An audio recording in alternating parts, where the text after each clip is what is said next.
جی نہیں حیدر پنجوتا صاحب میرے ساتھ موجود ہیں. محسوس نشستوں کا کیس لگا ہوا ہے, سنوائی ہوئی ہے. سر کیا پیش رفت ہے ابھی تک؟ جی مخصوص نشستوں کے حوالے سے کیس کی سماعت ہوئی ہے اور 11:30 بجے تک سماعت ملتوی کی گئی ہے. الیکشن کمیشن کو عدالت نے بلا لیا ہے, 3 ممبر بینچ نے سماعت کی ہے اور اس کے اندر اپڈیٹس اب تک کی یہ ہیں کہ عدالت نے جو ریمارکس دیے ہیں وہ بڑے اہم ہیں, وہ بڑے اچھے ریمارکس دیے ہیں. عدالت نے یہ کہا ہے کہ جس پارٹی کا مینڈیٹ ہے, جس پولیٹیکل پارٹی کا مینڈیٹ ہے اس کو سیٹیں ملتی ہیں. تو ایسے کیسے ممکن ہے کہ جس کو مینڈیٹ ہی نہیں عوام نے دیا تو اس کو سیٹیں دے دی گئیں؟ یہی ہمارا بنیادی نقطہ تھا کہ فار ایگزامپل 50 سیٹیں نون لیگ جیتی ہے اور اس کو اس حساب سے سیٹیں مل گئی ہیں.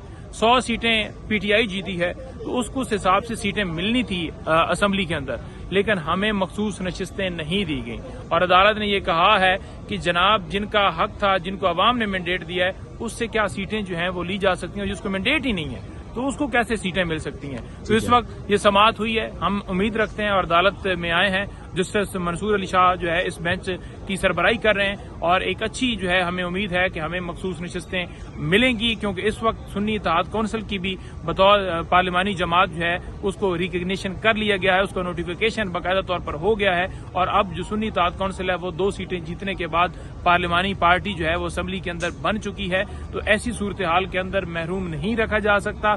خواتین کی ایک بھرپور تعداد یہاں پر موجود ہے. صدر ونگ جو ہیں وہ خواتین کی وہ بھی سپریم کورٹ کے اندر موجود ہیں اور تمام ہمارے بیرسٹر گور صاحب اور باقی ہمارے رہنما بھی وہاں پر موجود ہیں اور اس سماعت کے لیے خاص طور پر آئے ہیں کیونکہ یہ ہمارا آئینی جو ہے وہ حق ہے. اور اس معاملے کے حوالے سے مزید اس کے حوالے سے میں یہ بتا دوں کہ یہ کیس اتنا زیادہ اس وقت اہم ہے کہ ایک تو جو حق ہے وہ چھینا گیا اور دوسرا جو مزید اس ملک کے اندر ظلم و جبر کی فضا کو تیز کرنے کے حوالے سے جو پروگرام بنایا گیا تھا اس کی بھی جو ہے وہ اس کو بھی روکا جا سکے گا. وہ کیسے بنایا گیا؟ کیا پروگرام بنایا گیا تھا؟ ایکسٹینشن کے حوالے سے بات کریں, کیا بات کر رہے ہیں؟ میں ایکسٹینشن کے حوالے سے بات کر رہا ہوں کیونکہ جب یہ تعداد جو ہے اسمبلی کے اندر کم ہو جائے گی, جو ہے وہ اس وقت سو کالڈ جو حکومت بنی ہوئی ہے اور جو ہے اپوزیشن یعنی کہ ہمیں مل جائیں گی سیٹیں, تو پھر ڈیفینیٹلی جو وہ ترامیم کرنا چاہتے ہیں آئین کے اندر, وہ چاہتے ہیں کہ قاضی فائز صاحب کو مزید سیٹ کے اوپر بٹھایا جائے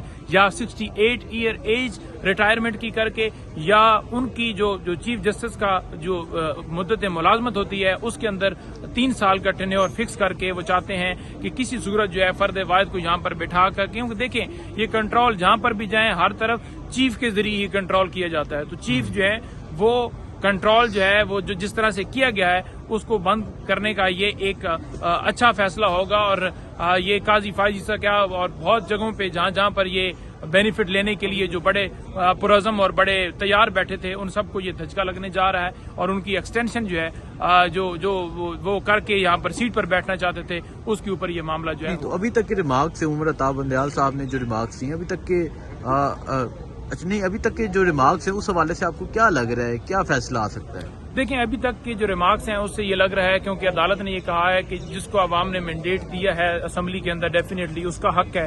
تو عوام نے تو مینڈیٹ جس حد تک حالانکہ ان کو وہ بھی نہیں دیا جس حد تک ان کو الیکشن کمیشن نے ان کے نوٹیفیکیشن کیے تھے کہ یہ MNAs بن گئے ہیں, یہ MPs بن گئے ہیں, اس حد تک ان کا جو مینڈیٹ وہ جو سو کالڈ مینڈیٹ ہے اس حد تک انہیں سیٹیں مل گئی ہیں. تو جو باقی مینڈیٹ ہے جو اوروں کی سیٹیں ہیں وہ کیسے آپ لے سکتے ہیں؟ ٹھیک ہے, بہت شکریہ سر. Thank you.